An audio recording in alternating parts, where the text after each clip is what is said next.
ఒకసారి IAS officer అయితే IPS officer అయితే 30 నుంచి 35 సంవత్సరాల సర్వీస్ ఉంటుందండి.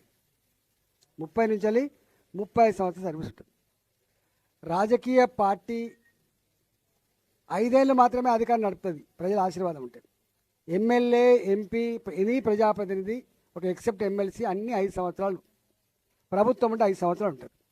వాళ్ళు చంద్రబాబు నాయుడిని చూసిండ్రు, వాళ్ళు రాజశేఖర్ గారిని చూసిండ్రు, వాళ్ళు రోషయ్య గారిని చూసిండ్రు, కిరణ్ కుమార్ గారిని చూసిండ్రు, ఇప్పుడు మొన్నదాకా కేసీఆర్ని చూసిండ్రు, ఇప్పుడు రేవంత్ రెడ్డిని చూస్తారు.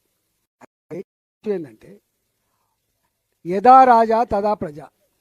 నువ్వు చక్కగా ఉంటే, నువ్వు పనివంతునివైతే, నువ్వు శుద్ధపూసలాగా ఉంటే వాళ్ళు కూడా పనిమంతుల్లాగా పనిచేస్తారు, శుద్ధపూసలాగా ఉంటారు. కానీ నువ్వు మాత్రం శుద్ధపూసలాగా లేకుండా ఏంటంటే, ఒక ఐఏఎస్ ఆఫీసర్ ఒక లేకపోతే ప్రభుత్వంలో ఉన్న పెద్ద చెప్తే, నో ఇది నిబంధనలకు విరుద్ధంగా ఉంది, నేను చేయలేను అని ఒక కలెక్టర్ చెప్పిండు.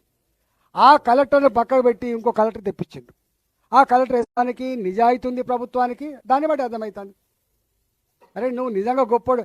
ఇలా గుట్కాలు నడవదు, గుడమ్మ నడవదు, దుర్మార్గం ఆగుతుంది అంతే. ప్రభుత్వం చాలా పెద్దది, గుర్తుపెట్టుకో. ప్రభుత్వం అనుకున్న నాడు ఇంచు కూడా కదలదు. ప్రభుత్వం అనుకున్నాడు ఒక అక్రమం జరగడానికి ఆస్కారం లేదు. మొన్న నేను పోయిన ఒక అటాక్ అయింది, చూసింది మీరు.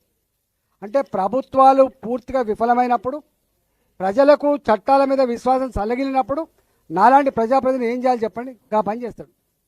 అందుకనే నేను ఒకటే అంటున్నా, ఐఏఎస్ ఆఫీసర్ కానీ ఐపీఎస్ ఆఫీసర్ కానీ పనిలో పెట్టుకోవాల్సి అక్కడ ఉన్నది, దృష్టి పెట్టాల్సి అక్కడ ఉంది. కానీ మొత్తం నేనే ఇలా ముఖ్యమంత్రి గారి కార్యాలయం, ముఖ్యమంత్రి గారి సలహాదారులు, ముఖ్యమంత్రి గారి బంధుమిత్రులు, ముఖ్యమంత్రి గారి మిత్ర పక్షాలు ఆయన అక్కడ కూర్చొని పైరలు చేస్తా అంటే ఎక్కడ నడుతాయండి చెప్పండి?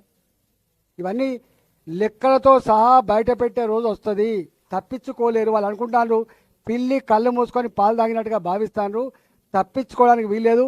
ఆయన అప్పుడు అన్నట్టు చూసినా రెడ్ బుక్ రాస్తున్నా అని చెప్పి, మేము కూడా ఒక బుక్ రాస్తున్నాం ఇక్కడ, మేము కూడా ఒక బుక్ రాస్తాం. ఇవన్నీ వచ్చినప్పుడు తప్పకుండా కాషాయ బుక్ రాస్తాం. మేము కాషాయ బుక్ రాసిన నాడు తప్పకుండా అవుతుంది.